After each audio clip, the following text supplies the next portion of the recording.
চাঁদাবাজ যেন বাংলাদেশে থাক না। এই দেশে চাঁদা হয়, এই চাঁদা বিদেশ যায়। সকালবেলা ভাই আমি একটা যাত্রী নিয়ে অ্যাপসে আফতাবনগর থেকে সদরঘাটে আসছি। আমি যাত্রী নামাইয়া 1 সেকেন্ড টার্মিনালে আমি দাঁড়াই নাই।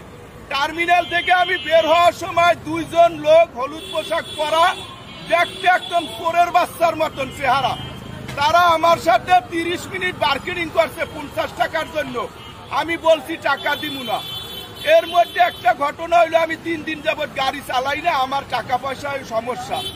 আমার যাত্রী আমাকে অ্যাপসে 524 টাকা পে করছে। আমি ওগো টাকা কেন দিব? এখানে তো আমি টার্মিনালে গাড়ি রাখি নাই।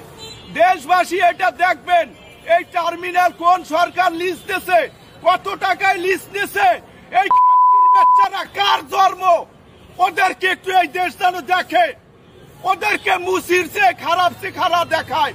এবং আমি ভবিষ্যতে এই দেশে চাই কোন চাঁদাবাজ যেন থাকে না। এই দেশে চাঁদা হয়, এই চাঁদা বিদেশ যায়। চাঁদাবাজ যেন বাংলাদেশে থাকে না, মুসির যেন থাকে না, ছোট লোকের বাচ্চা যেন থাকে না। এভাবে আর কতদিন? ভোট দিন পরিবর্তনের পক্ষে, ভোট দিন ন্যায় ইনসাফের পক্ষে।